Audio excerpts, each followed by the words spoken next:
नमस्कार, मैं बरोड़ competition classes Hindi में आपका हार्दिक स्वागत एवं अभिनंदन करता हूं।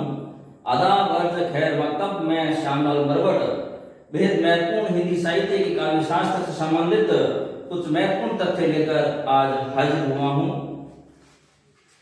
देखिए, रोजाना की तरह मैं आज कुछ महत्वपूर्ण काव्य लक्षण से संबंधित कुछ इंपॉर्टेंट तथ्य लेके आया हूं, जो मैंने पहले भी बताया था कि मैंने जो सार ग्रहण किया है, नोट्स बनाया है, शॉर्ट, जो हमेशा अधिकतर परीक्षाओं में इसी तरीके से सवाल पूछे जाते हैं। मैंने जो ये लिखे हैं इसी तरीके से सवाल पूछे जाते हैं, वही मैं आज आपके सामने लेकर हाजिर हुआ हूँ। आप ज्यादा से ज्यादा मेरे वीडियो को लाइक करें, सब्सक्राइब करें, शेयर करें, जिससे मेरा भी हौसला बुलंद रहे। मैं आपका अति आभारी रहूंगा, आभार प्रकट करूंगा, धन्यवाद दूंगा।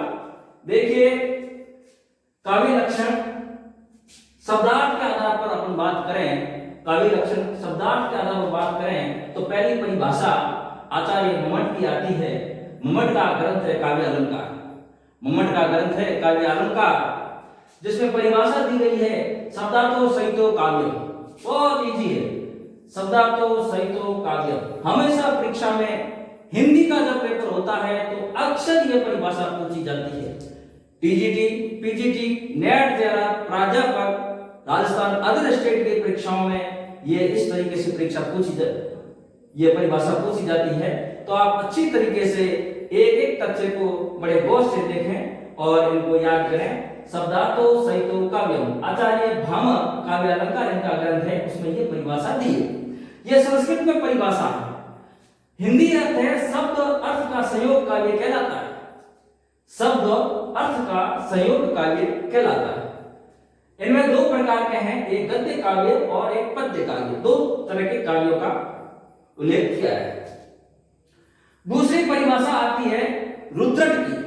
रुद्रट महोदय ने, आचार्य रुद्रट ने अपना काव्य ग्रंथ है, काव्य अलंकार है, उन्होंने परिभाषा दी है ननु शब्दार्थो काव्यम। मैंने जहां से उठाया है शब्द, ये शब्द आपको पकड़ना है। ननु शब्दार्थो काव्य, निश्चय ही शब्द ही काव्य है, निश्चय ही शब्द ही काव्य है। तीसरी परिभाषा मैं आचार्य वामन की लेकर आया हूं। आचार्य वामन, जिसका अलंकार ग्रंथ है काव्य अलंकार सूत्रवृत्ति ग्रंथ है, काव्य अलंकार सूत्रवृत्ति, जिसमें परिभाषा दी है गुण अलंकृत्यो शब्दार्थो काव्य शब्दो विद्यते। गुण अलंकृत्यो शब्दार्थो काव्य शब्दो विद्यते। गुणों से अलंकृत शब्द और अर्थ को काव्य कहते हैं। गुणों से अलंकृत शब्द और अर्थ को काव्य कहते हैं। बहुत ही इंपॉर्टेंट है आचार्य वामन काव्य अलंकार सूत्रवृत्ति इनका ग्रंथ है।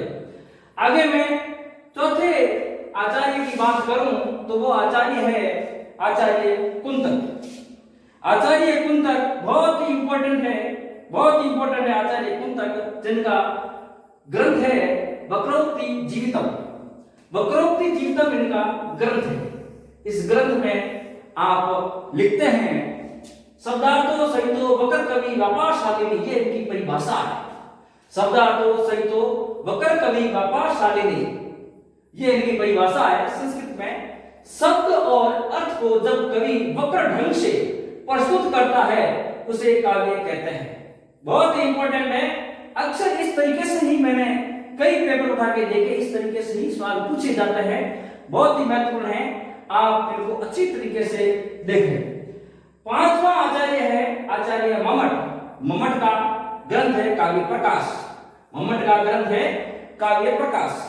आचार्य मम्मट काव्य प्रकाश, इनका जो परिभाषा इन्होंने दी है काव्य लक्षण के रूप में, तद दोषो शब्दार्थो सगुण अलंकृति पुनर्ख्यापि।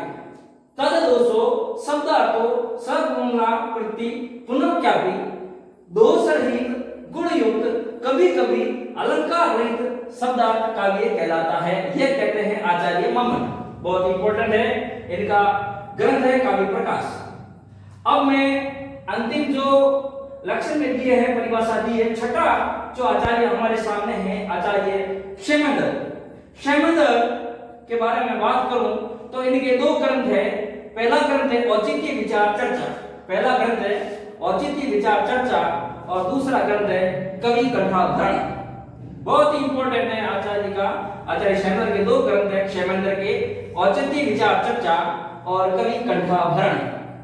इन्होंने परिभाषा दी है अपने ग्रंथ में, काव्यम विशिष्ट शब्दार्थ साहित्य सदलंकृति, काव्यम विशिष्ट शब्दार्थ साहित्य सदलंकृति, यानी विशिष्ट शब्दार्थों से युक्त सद अलंकारों वाला साहित्य काव्य कहलाता है।